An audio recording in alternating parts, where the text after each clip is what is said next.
Class শেষে room থেকে বের হতেই সানিয়া দৌড়ে এসে ছবির সামনাসামনি দাঁড়ালো। ভাবুক কঞ্চে বলল, কিরে, তোর সমস্যা কি বলতো? এমন অদ্ভুত আচরণ কেন করছিস? ক্লাস শেষ হতে না হতেই পরীর মতো উধা হতে যাস কেন? ছবি কুচিয়ে নিল। ক্লাস জুড়ে এই মেয়ে বক বক করে কান ছালাপালা করে ফেলেছে। আবার বের হতে না হতে আগ বাড়িয়ে সামনে দাঁড়ালো। বিরক্তিতে সাইডে ফেলে মৃদু হেসে পড়ল, আসলে আমার বাসায় যাওয়ার তাড়া আছে, এই জন্য একটু তাড়াহুড়ো করে বের হয়েছি। তোরা তো তারার চক্করে ক্যাম্পাসে একটু আড্ডাও দেওয়া হচ্ছে না। আজকে চল না একটু আড্ডা দিই। অন্য একদিন দিব কেমন, আজ বাসায় যেতেই হবে। ওকে, তোর হোয়াটসঅ্যাপ নাম্বার দিয়ে যা, হোয়াটসঅ্যাপে কথা হবে। ছবি তুতলিয়ে বলল, আমার তো কোনো ফোন নেই। কি? তুই আবার মিথ্যে বলছিস? ফোন নেই মানে? সত্যি আমার ফোন নেই। বাসায় কারো নাম্বার দিয়ে যা তাহলে। বাসার ল্যান্ডলাইনের নাম্বার দিল ছবি। সানিয়াকে বিদায় জানিয়ে বাইরে চলে আসলো। গাড়ি কাছাকাছি এসে এদিক ওদিক চেয়ে দেখলো কয়েকবার, আশেপাশে কেউ নেই। অনেক টিকিটিও নজরে পড়ছে না। কিছুটা ঝুঁকে তাকালো গাড়ির ভেতরে। জানালায় উকি দিয়ে গাড়ির ভেতরে তাকাতে সাইড থেকে পানির বোতল ধুল। ছবি ক্লান্ত শুকনো মুখখানা মুহূর্তেই হাসিতে পরিণত হলো। অয়ন মৃদু হেসে পানির বোতল এগিয়ে দিল ছবির দিকে। শান্ত স্বরে বলা, কি হলো মহারানী? বোতলটা ধরুন, চোখ মুখটা একদম শুকনো লাগছে। ছবি হাত বাড়িয়ে পানির বোতল নিল। প্রচুর পিপাসা পেয়েছে, ঝকঝক করে সবটুকু পানি খেয়ে নিল। শরীর ঠিক আছে তোমার? চলুন বাসায় যাওয়া যাক। অনব্যস্ত হয়ে ছবির কপালে হাত রাখলো, শঙ্কিত গলায় বললাম, জ্বর তো নেই, তাহলে এমন দুর্বল লাগছে কেন তোমাকে? কিছু হয় নাই, আমার ক্লাস করেছি এই জন্য হয়তো এমন লাগছে। বাসায় গিয়ে রেস্ট নিলে ঠিক হয়ে যাবে। Are you sure? সমস্যা হলে আমাকে বলো, যান ডক্টর কাছে নিয়ে যাই। খানিকটা হাসলো ছবি, ছোট চোরা প্রশস্ত করে বলল, এত চিন্তা করবেন না তো, আমি একদম ঠিক আছি। ঠিক আছে, চলো তাহলে। গাড়ির স্পিড একদম ল। রাস্তার ধারে হাওয়ায় মিঠাই বিক্রি হচ্ছে। ছবির চোখ পড়লো সেদিকে।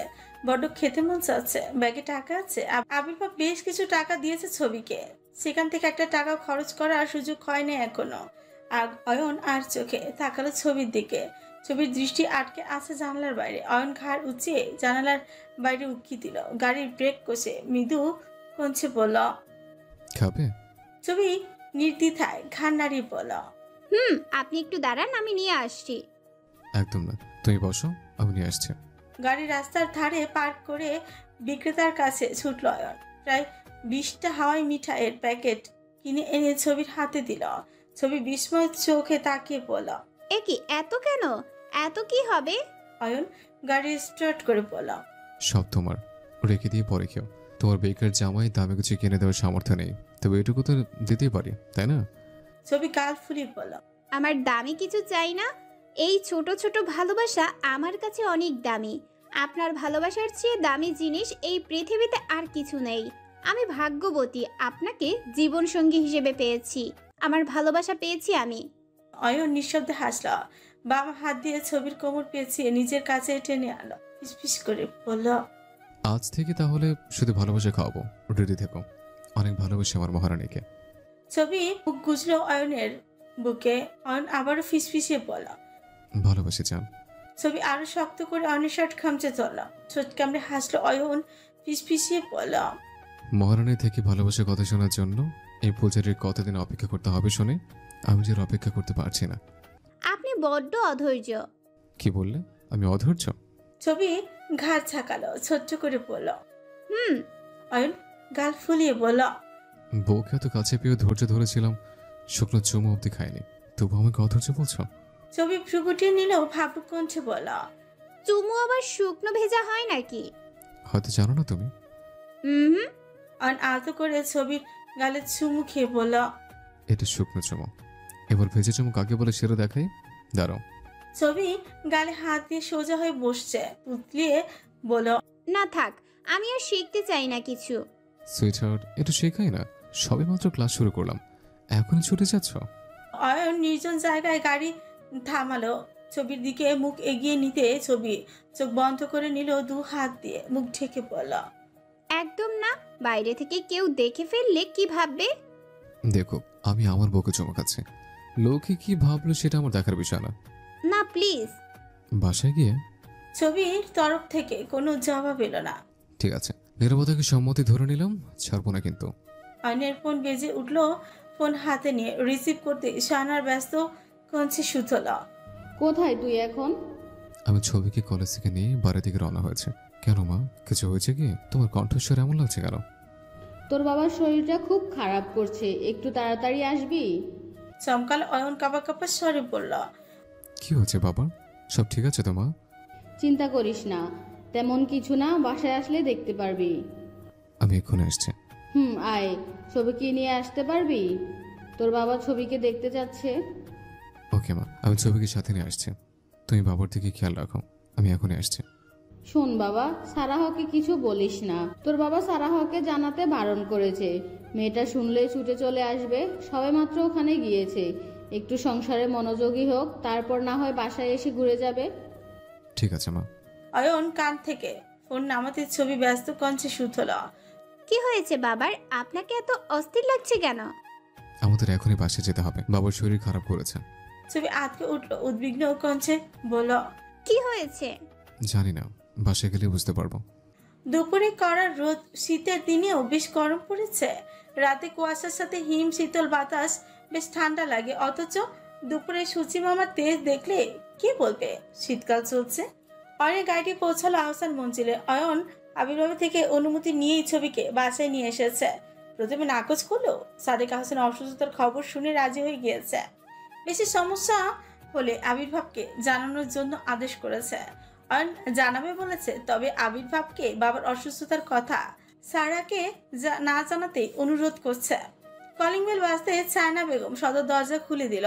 অয়ন বাসার ভেতর পা ফেলতে গেলেই অরুণিমা দূর থেকে চেঁচিয়ে উঠল। ভাই, এভাবে ঢুকো না, আম্মা বারণ করেছে। একটু দাঁড়াও, আম্মা এখনই চলে আসবে। নতুন বউকে বরণ করে তবেই ঘরে তুলবে। শাহানার আর বরণ ডালা নিয়ে সদর দরজার সামনে এসে দাঁড়ালো অরুণিমা, হাতে মিষ্টি আর পানি। শাহানারা বরণ সেরে দুজনকে মিষ্টি খাইয়ে দিল। ছবির হাত ধরে বাসার ভিতরে টেনে এনে থুতনিতে হাত দিয়ে মিষ্টি কঞ্চে বলল। আমার ঘরের লক্ষ্মী ফিরে এসেছে। যা মা, ঘরে গিয়ে রেস্ট কর, আমি খাবার গরম করে উপরে পাঠিয়ে দিচ্ছি। অয়ন তাড়াতাড়ি বলল। খাবার উপরে পাঠাও, আগে বলো বাবা কোথায়? কি হয়েছে বাবা? তোর বাবা এখন ঘুমাচ্ছে, প্রেশার বেড়ে গিয়েছিল, এখন ঠিক আছে। অয়ন বুকে হাত রেখে জোরে শ্বাস নিল। শাহানার দিকে তাকিয়ে বলল। বাবার ঘুম ভাঙলে আমাকে ডেকে দিও তাহলে। ঠিক আছে, যা এখন ফ্রেশ হয়ে দুজন। তোয়ালে হাতে নিয়ে ওয়াশরুমের দিকে যেতে নিলেই সামনে এসে দাঁড়ালো অয়ন। ছবির আঙুলের মধ্যে 5টি আঙুল গুজে পড়ল। চলো। ছবি বিস্ময় কঞ্চে বলল। কোথায়? শাওয়ার নিতে। আজ দুজন একসাথে শাওয়ার নেব। না, আপনি আগে যান, আমি পরে যাচ্ছি। একদম না, দুজন একসাথেই করবো। আর পাজা খুলে তুলে নিল ছবিকে। ওয়াশরুমে ঢুকে পা দিয়ে দরজা বন্ধ করে দিল। ছবিকে শাওয়ারের সামনে দাঁড় করে শাওয়ার ছেড়ে দিল। সাদা ড্রেসে ভিজে শরীরের প্রতিটি অংশ অনুমান করা যাচ্ছে। অনেক চাহনি নিঃস্বার্থক। ছবির দিকে এগিয়ে আসতে ওয়াশরুমের দরজায় কড়া নাড়ল। অরুণিমা গলা তুলে বলল। ভাই, আম্মা তাড়াতাড়ি নিচে যেতে বললো, দেরি করো না যেন।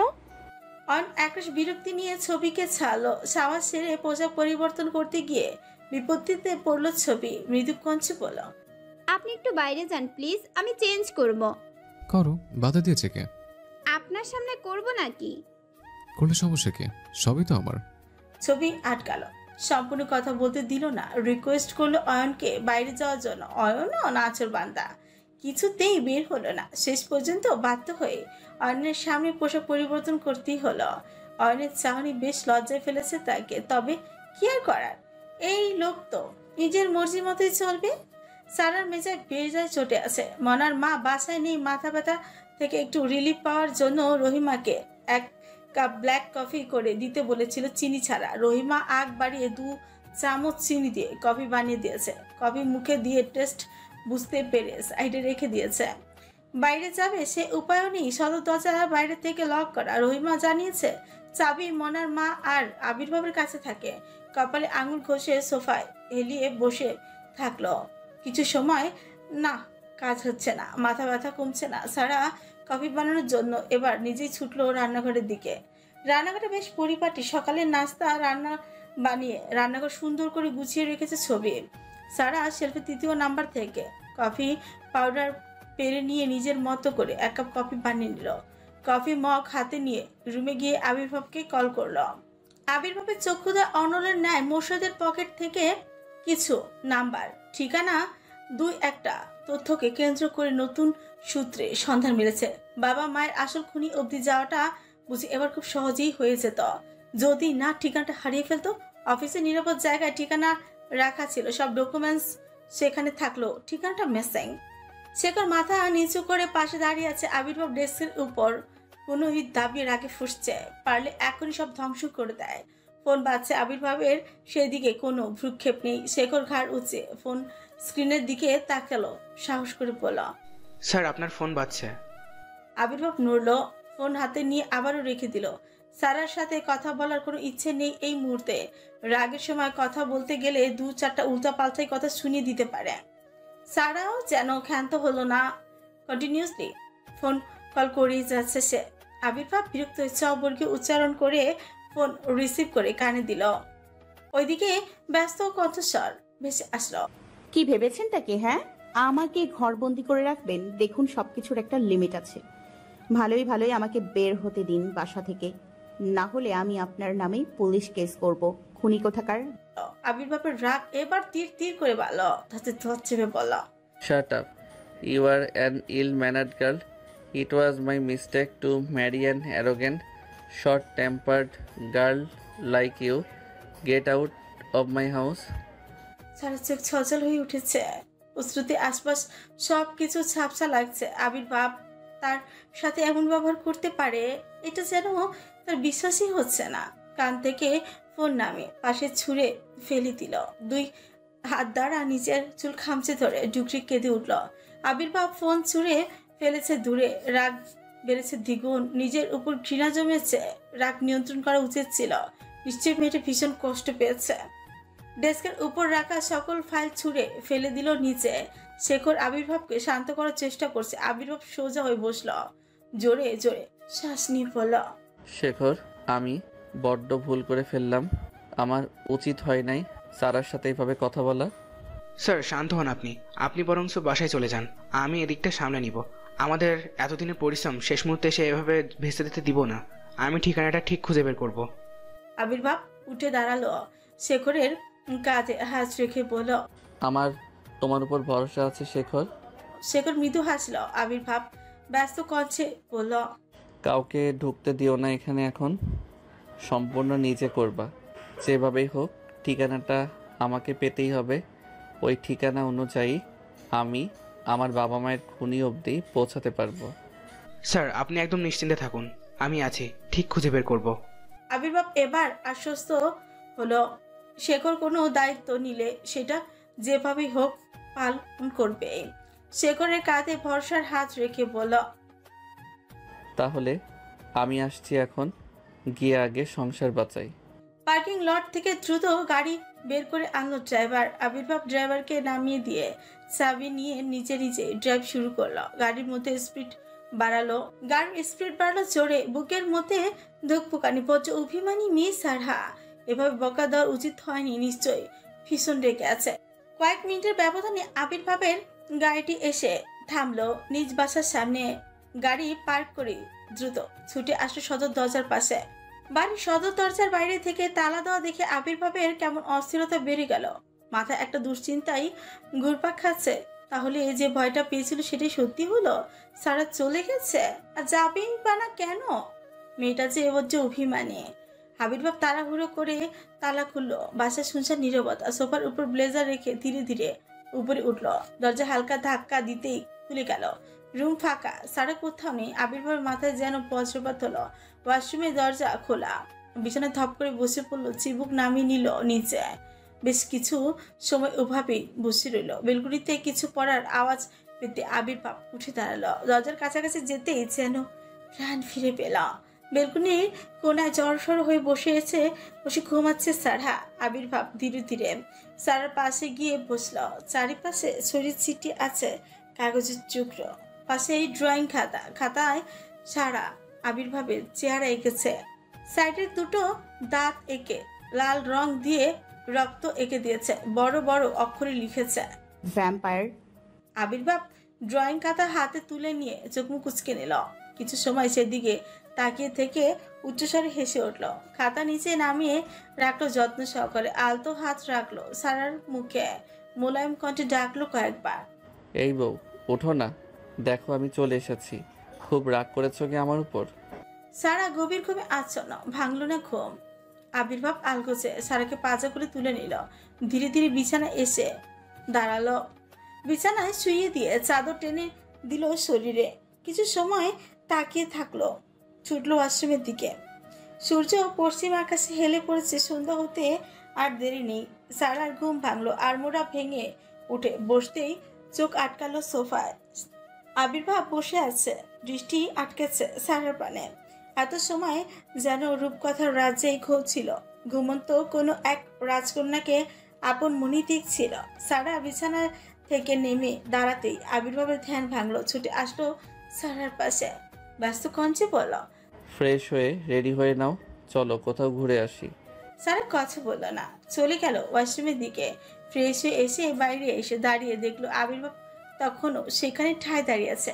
মুখ ঘুরিয়ে রুম থেকে বের হতে গেলেই হাত চেপে ধরল আবির্ভাব। করুণ দৃষ্টিতে চেয়ে থেকে মাথা নিচের দিকে ঝুঁকিয়ে বলল, আই এম রিয়েলি সরি, আমার তখন মাথা গরম ছিল, তোমার সাথে বাজে ব্যবহার করে ফেলেছি। তুমি প্লিজ রাগ করে থেকো না আমার উপর। বিশ্বাস করো, আমি মন থেকে কিছু বলি নাই। রেগে গেলে আমার মাথা ঠিক থাকে। সারা কণ্ঠ খাতে নামিয়ে ছোট্ট করে বলল, ঠিকই তো বলেছেন, আমি ন্যাকা অসভ্য মেয়ে। এখানে সরি বলার কি আছে? সত্য বলে মনকে দৃঢ় রাখতে হয়। তুমি প্লিজ ওসব ভুলে যাও। তুই মোটেই অমন মেয়ে নাও। আমার ভুল হয়েছে, প্লিজ চলো ঘুরে আসি, দেখবে মন ভালো হয়ে যাবে। খানিক হাসলো সারহা, তার ছিল ভরা কণ্ঠে থেমে থেমে আওড়ালো, আমার মতো মেয়েকে বিয়ে করে ভুল করেছেন, আবার আমাকে নিয়ে ঘুরতে গিয়ে দ্বিতীয় ভুলটা আর করবেন না প্লিজ। মেইন ডোর লক করা ছিল, এজন্য চলে যেতে পারি নাই। তবে এখন চলে যাব। বিয়েটা বেশি দিন হয় নাই, আপনি নিজের ভুলটা বুঝতে পেরেছেন, এটা ভেবেই ভালো লাগছে। যাকে সরুন, আমি বের হব এখন। আবির্ভাব শুনল না, উল্টো সারাকে জড়িয়ে তোল, শক্ত করে আঁকড়ে ধরে ফিসফিস করে বলল, কোথাও যাবে না তুমি, কোথাও যেতে দিব না তোমায়। চলে যাওয়ার কথা মুখে আনলেও খুব খারাপ হয়ে যাবে বলে দিলাম। সর্বোচ্চ শক্তি খাটিয়ে এক ধাক্কায় কিছুটা দূরে সরিয়ে দিল আবির্ভাবকে। তাল সামলাতে না পেরে কয়েক কদম পিছিয়ে গেল আবির্ভাব। সারার দৃষ্টি অনলের ন্যায় গর্জে উঠেছে এবার, মুখের কোমলতা পরিবর্তনেরও নিমিষে তাতে দশ চেপে বল, কি খারাপ করার বাকি আছে আর? একটা মেয়ের যতটুকু খারাপ হওয়ার কথা তার থেকে বেশি হয়ে গেছে। আবার ব্ল্যাকমেল করে বিয়ে করেছেন আমায়। জানেন একটা মেয়ে তার স্বামীকে নিয়ে কত স্বপ্ন দেখে? আমিও দেখেছিলাম, কিন্তু সব ভেঙে দিয়েছেন আপনি। বিয়ে হয়েছে আমার একটা খুনির সাথে। আপনি কতটা অমানুষ আমি নিজের চোখে দেখেছি। সারা এগিয়ে গেল আবির্ভাব পাশে, আবির্ভাবের দুই হাত তুলে নিজ গলার কাছে টেনে এনে বলল, প্লিজ আমাকে গলা টিপে খুন করে ফেলুন, মেরে ফেলুন আমায়, তবে দয়া করে আপনার মতো অমানুষের সাথে সংসার করতে বলবেন না। আবির্ভাব হ্যাঁচকাটার নিজের হাত ছাড়িয়ে নিল, চোখ ঝাপসা হয়ে উঠেছে, কেমন অস্থির অস্থির লাগছে। সারার প্রতিটি কথা যেন তীরের ন্যায় ক্ষত করছে আবির্ভাবের বক্ষ পিঞ্চিরা। অবিশ্বাস চাহনি চোখের পাপড়ি ঝাপটে নিল, কয়েক ফুটো অশ্রু গড়িয়ে পড়ল গ্রীবা কুঞ্জনে। বেহায়া মন তবু মানল না, হ্যাচকা টানে সারাকে বুকের সাথে মিশিয়ে নিল, শক্ত করে চেপে ধরল বুকে, ক্রন্দনরত কণ্ঠে দৃঢ়ভাবে আওড়ালো, তুমি এই আবির্ভাব চৌধুরীর বক্ষ পিঞ্জিরায় বন্দিনী পাখি। এই পিঞ্জিরা থেকে মুক্তি পাওয়ার কোনো সুযোগ নেই তোমার। পৃথিবী এফোর ওফোর হয়ে গেলেও তুমি বন্দিনী হয়ে থাকবে ঠিক এখানটায়। স্বয়ং আবির্ভাব চৌধুরী নিজেই এই পিঞ্জিরার কারারক্ষক। আল্লাহ না চাইলে পৃথিবীর কারো ক্ষমতা নেই এই পিঞ্জিরা ভেদ করা। আমাকে ছেড়ে যাওয়ার কথা মুখেও আনবে না, খবরদার। সাদেকা হোসেনের শরীর আগের থেকে এখন মোটামুটি বেশ ভালো। দুপুরে খাবার খেয়ে অয়ন আর ছবি সাদেকা হোসেনের সাথে দেখা করে এসেছে।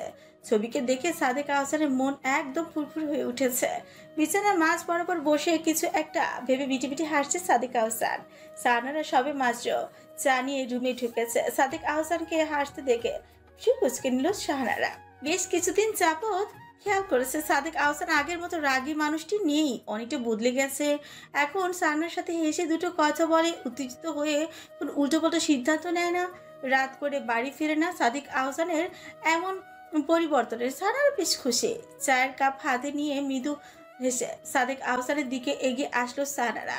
মৃদু স্বরে ডাক দিতেই সাদেক আহসান চমকে উঠল, বুকে হাত দিয়ে বলল, ও তুমি? হ্যাঁ আমি। এভাবে চমকে উঠলে কেন? কি হয়েছে বলো তো? এমন মিটি হাসছো কেন? ওই আর কি, ভাবছি ছেলে মেয়েদের তো বিয়ে হয়ে গেল, এখন ওদের হাতে সংসার তুলে দিয়ে দুজন বুড়া বুড়ি হানিমুন করতে যাব।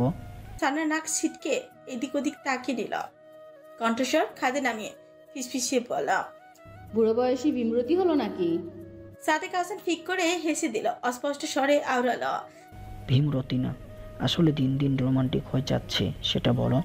আচ্ছা শোনো, একটা কথা বলতাম। একটা কেন, হাজারটা বলো গিন্নি। সানারা অনুরোধ স্বরে বলল, অভিককে একটু বোঝাও না, অরুণিমার সাথে যেন সম্পর্কটা ভালো করে নেয়।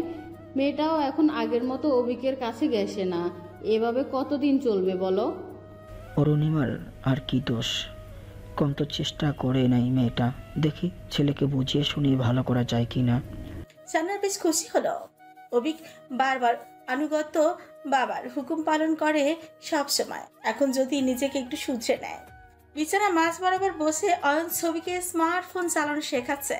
বিকেলে আবির্ভাব ড্রাইভারকে দিয়ে বেশ কিছু ড্রেস আর ফোন পাঠিয়েছে ছবির জন্য, অথচ ফোনের ব্যাপারে একদমই নির্বোধ ছবি। স্মার্টফোন কিভাবে চালায় সেটা তার জানা নেই। অয়ন ফোনের সকল ফাংশন সুন্দরভাবে বুঝিয়ে দিল, মৃদু কণ্ঠে শুধল, তুমি কি ফেসবুক অ্যাকাউন্ট খুলতে চাও? ছবি মোলায়েম কণ্ঠে বলল, আমি তো অত সব বুঝি না। ওয়েট, আমি বুঝিয়ে দেবো সব। আমি কিভাবে অ্যাকাউন্ট খুলি সেগুলো আগে লক্ষ্য করো। ঠিক আছে। অন অ্যাকাউন্ট খুলে নিজের আইডির সাথে অ্যাড করে নিল। ফোন স্ক্রিন ছবির সামনে ধরে বলল, এটা আমার অ্যাকাউন্ট অ্যাড করে দিলাম, এখন তোমার যাকে যা ইচ্ছে অ্যাড করে নাও। অয়ন ছবির হাতে ফোন দিয়ে ওয়াশরুমে ঢুকলো। ছবি প্রচন্ড এক্সাইটেড হয়ে অয়নের আইডিতে ঢুকলো। আইডিতে অয়নের বেশ কিছু ছবি পোস্ট করা, প্রতিটা ছবি খুব সুন্দরভাবে পোস্ট দেওয়া। কমেন্ট সেকশনে মেয়েদের কমেন্টের বন্যা। কমেন্টগুলো দেখে ছবি চোখ মুখ কুঁচকে নিল। বেশ আগ্রহ নিয়ে প্রতিটি কমেন্ট চেক করে আবার নিচের দিকে স্ক্রল করলো। নিচের দিকে আসতে একটা ছবিতে চোখ আটকালো। জুবাইদা জেবা শেখ আইডিতে ট্যাগ করা অয়ন আর জেবার একটি ছবি। নীল পাঞ্জাবি পরিহিত অয়নের পাশে দাঁড়িয়ে আছে নীল শাড়ি পরা জেবা। ছবিতে দুজনের হাস্যজ্জ্বল মুখ বলে দিচ্ছে দুজনের সম্পর্কটা নিয়ে কতটা সুখী ছিল। ক্যাপশন দেওয়া, মাই লাইফ লাইন। ছবি নিচে উপর খুব রাগ হলো ভীষণ। জেবার কথা ভেবে খারাপ লাগছে, তার জন্যই ভেঙে গেছে একটা সম্পর্ক। এটা ভাবতে কেমন বুকের মধ্যে দুমড়ে মুচড়ে উঠলো, চোখ ঝাপসা হয়ে এসেছে, বুকের মধ্যে কেমন চিনচিন ব্যথা করছে। ফোনের দিকে তাকিয়ে নিজেকে আর আটকাতে পারল না ছবি। খুবই কেঁদে উঠলো এবার। অয়ন সবে মাত্র ওয়াশরুম থেকে বের হয়েছে। ছবির দিকে তাকাতেই দ্রুত পায়ে এগিয়ে আসলো, ব্যস্ত কণ্ঠে সুতল, কি হচ্ছে, কাঁদছো কেন? অয়ন দূর থেকে নোটিশ করেছে ছবি ফোনের দিকে তাকিয়ে কাঁদছিল। তৎক্ষণাৎ বিছানা থেকে ফোন হাতে নিয়ে স্ক্রিনে তাকালো। এত সময় উদ্ঘাটন করলো ছবির কান্নার কারণ। ফোন আবারও বিছানার উপর রেখে ছুটলো ব্যালকনির দিকে। ব্যালকনিতে পছন্দের পুর্তালিকা গাছে পানি স্প্রে করছে ছবি। অয়ন ছবির পাশে দাঁড়ালো, কাঁধে হাত রেখে ছবির মুখ ঘুরিয়ে নিজের দিকে করে নিল। চোখ জমি থাকা পানি মুছে বুকে জড়িয়ে নিয়ে মৃদু কঞ্চে বলল, জেবা আমার অতীত, তুমি তো সবই জানো। আমার অতীত নিয়ে তুমি কষ্ট পেলে আমার খুব খারাপ লাগবে। ছবি ভেজা কণ্ঠে বলল, আমি সেজন্য কাঁদছি না, আমার নিজেকে ভীষণ অপরাধী মনে হচ্ছে। আমি আপনার জীবনে না আসলে আপনার আর জেবা আপুর সম্পর্কটা নষ্ট হতো না, আপনারা দুজন একসাথে থাকতে পারতেন। আমি না ভাগ্যে ভীষণ বিশ্বাসী। আল্লাহর পরিকল্পনার বাইরে আমরা যত চিন্তা করি না কেন কখনো সেটা প্রতিফলিত হবে না। আমি ভেবেছি জেবাকে নিয়ে, আর আল্লাহ ভেবেছে তোমাকে নিয়ে। হয়তো আমি জেবার জন্য পারফেক্ট ছিলাম না, এজন্য আমরা এক হতে পারিনি। তবে জেবা ভীষণ মিষ্টি মেয়ে, ওর জন্য ভালো কিছু অপেক্ষা করছে নিশ্চয়ই। আপনি আপুকে খুব ভালোবাসতেন তাই না? অতীত নিয়ে কিছু বলতে চাই না, এখন বাদ দাও এসব। চলো রেডি হয়ে নাও, বের হব। কোথায় যাব? গেলেই দেখতে পারবে। অন্ধকার নেমে এসেছে, সন্ধ্যায় বের হলে লোকে মন্দ বলবে। অয়ন শব্দ করে হাসলো, ছবির কাঁধে চিবুক ঠেকিয়ে বলল, এটা তোমার গ্রাম না, এটা শহর। এখানে এসব দেখার সময় নেই কারো। কিন্তু মা যদি বকা দেয়? অয়ন চ বুর্গে উচ্চারণ করে বলল। এত কথা বলো না তো, যাও গিয়ে রেডি হয়ে নাও। বাধ্য মেয়ের মতো ছবি ছুটলো রেডি হতে।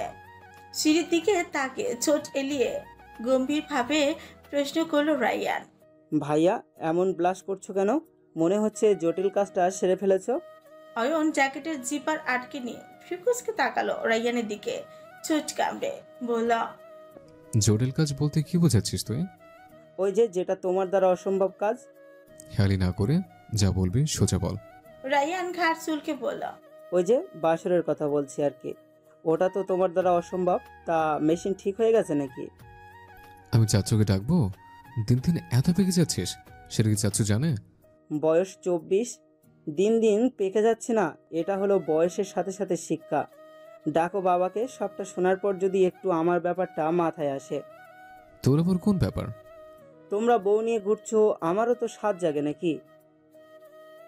অয়ন ফিক করে হেসে দিল, কোনো রকম অস্পষ্ট স্বরে বলল। তোর মতো বাদরকে বিয়ে করবে কে? রায়ান গোমরা মুখে বলল। একদম বাজে কথা বলবে না, আমি যথেষ্ট কিউট। না হয় একটু গায়ের রং চাপা। আচ্ছা বাবা, হয়েছে, রাগ করতে হবে না। পড়াশোনা এখনো শেষ হয় নাই তোমার, আগে সেটা শেষ করো, তারপর না হয় বিয়ে নিয়ে ভেবো। ছবির নিচে নামলো পরনে নীল চুড়িদার। চায়না বেগম ছবির দিকে এগিয়ে এসে বলল। তোমার ড্রেসটা তো বেশ সুন্দর লাগছে, কোথা থেকে নিলে? ছবি আমতামতা করে বলল। ভাইয়া পাঠিয়েছে। শান্তা আহসান সোফায় পায়ের উপর পা তুলে আরাম করে বসলো। চায়না বেগমের দিকে তাকে খোঁচা দিয়ে বলল। ছোট সে এখন কোটিপতি ভাইয়ের একমাত্র বোন, তার ড্রেস এক্সপেন্সিভ তো হবেই, ওসবে আমাদের নজর দিয়ে লাভ নেই। চায়না বেগম মুখ ফিঞ্চি কেটে পিটপিট করে বলল। হাসছে কুটনি বুড়ি। ফের ছবি থুতনিতে হাত রেখে বলল। তোমাকে বেশ সুন্দর লাগছে, তা কোথাও বের হচ্ছ কি? ফের ছবি থুতনিতে হাত রেখে বলল। ছবি আমতামতা করছে। অন্ধকার নেমে এসেছে। গ্রামে সন্ধে নামলে বাড়ির বউরা কোথাও বের হয় না। ছবি অয়নের সাথে এখন বের হচ্ছে, জানে যদি রাগ করে, সেটা ভেবে মাথা নিচু করে নিল। অয়ন এগিয়ে আসলো, ব্যস্ত কঞ্চে বলল। আসলে কি হয়েছে ছোট আম্মু? ছবির ধারণা এখন যদি ও আমার সাথে বাইরে বের হয় তাহলে তোমরা ওকে বকা দিবে। চায়না বেগম ফিক করেই হেসে দিল, হাসতে হাসতে বলল।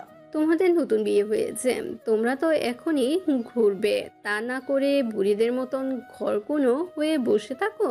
আর শহরে এই সময় বের হয় সবাই, কেউ বোকা দিবে না। তোমার যখন মন চাইবে তখনই অয়নের সাথে বের হবে। কে বকা দেবে শুনি? আমার বৌমাকে পিটিয়ে পেটের ছাল তুলে নিব তার। সাদিক আহসান সিঁড়ি দিয়ে নামতে নামতে কতগুলো বলল। ছবিকে নিজের কাছে টেনে নিয়ে বলল। তোর যখন যেখানে মন চায় যাবি, কেউ বাধা দিলে শুধু আমাকে জানাবি। পকেট থেকে কার্ড বের করে অনেক দিকে এগিয়ে দিয়ে বলল। এখান থেকে যত টাকা লাগবে খরচ করবে, আমার বৌমার সব আবদার পূরণ করবে, নিয়ে যাও। টাকা লাগবে না বাবা। আমি তোমাকে দিচ্ছি না, আমার বৌমাকে দিচ্ছি। আর গাড়ি নিয়ে বের হবে। এই শীতের মধ্যে একদম রিক্সা করে বের হতে জানো না দেখি। ঠিক আছে। সালে আহসান ড্রয়িং রুমে পা রাখতে সাদেক আহসান গম্ভীর কণ্ঠে বলল। কিছুদিন ব্যবসার দিকটা তুমি সামলে নিও তো। কেন ভাইজান, তোমার শরীর কি বেশি খারাপ লাগছে? না, ভাবছি কিছুদিনের জন্য তোমার ভাবির সাথে দূরে কোথাও ঘুরতে যাব। অয়ন যেন ফুল শুনল, বিস্ময় দৃষ্টিতে তাকালো সাদেক আহসানের দিকে। উপস্থিত সবাই চমকালো। চায়না বেগম মুখ টিপে হাসলে সালে আহসান ছোট্ট করে বলল। ঠিক আছে। শান্তা আহসান ফিংচি কেটে পিটপিট করে বলল। বুড়োকালে ভীমরতি ধরেছে, কত নাটক যে সহ্য করতে হবে আমার। রায়ান সাদেক আহসানের গলা পেঁচিয়ে ধরে ফিসফিস করে বলল। হানিমুন ট্যুরে যাওয়ার প্ল্যানিং করছো কি বড়াব্বু? ভাবলাম মরার আগে হানিমুন ট্যুরটা দিয়েই ফেলি। উত্তেজিত কণ্ঠে বলল। কোথায় যাচ্ছ বাবা? দেশের মধ্যে কোথাও নাকি দেশের বাইরে? সাদেক আহসান আর চোখে তাকালো শাহানার দিকে। শাহানারা ডাইনিং টেবিলে বসে শশা কাটছে। সাদেক আহসানের এমন লাগাম ছাড়া কথায় বেশ লজ্জা লাগছে তার। দেখি তোমার মা যেখানে যেতে চায় সেখানে যাব। বাবার এমন পরিবর্তনে অয়ন বেশ খুশি। প্রতিটি ছেলে মেয়ে বাবা মায়ের মুখে হাসি দেখতে চায়। বাবা মা সুখে দুঃখে একে অপরের পাশে থাকুক, এটাই যেন সকল সন্তানের চাওয়া। বাবার কাছাকাছি এগিয়ে গিয়ে ফিসফিসিয়ে বলা। তাহলে প্ল্যানিংটা সেরে ফেলো, মার সাথে বসে বসে দেশের বাইরে কোথা থেকে ঘুরে আসতে পারো। তোমার চোখের তারাগুলো কি জানে ওই আকাশের তারাদের থেকে উজ্জ্বল? ওরা তো দূরে থেকে আলোকিত করে, আর তুমি আমার কাছে থেকে পুরো পৃথিবীটা আলোকিত করো। তুমি হলে আমার সেই উজ্জ্বল তারা, যার আলোয় আমি বাকিটা জীবন পথ চলতে চাই। ছবি মুখ লুকালো অয়নের বুকে। ফুটপাতে দুজনের হাত ধরে পথ চলা, একে অপরের সাথে চা ভাগাভাগি করে খাওয়া। এই মুহূর্ত ছবির জীবনের বিশেষ একটা মুহূর্ত। অয়ন ছবিকে বুকের সাথে মিশিয়ে নিয়ে মৃদু কণ্ঠে বলল, রাত হয়েছে তো, বাড়ি ফিরতে হবে না মহারানী? আর একটু থাকি। থাকবে? শীত লাগছে না? এখানে বেশ গরম। কোথায়? আমার তো ঠান্ডা লাগছে, তুমি গরম পাচ্ছ কোথায়? আপনি গরম পাবেন কিভাবে? আপনার কি আমার মতো মোটু সুটু জামাই আছে নাকি যে তার বুকে মাথা রাখলে গরম লাগবে?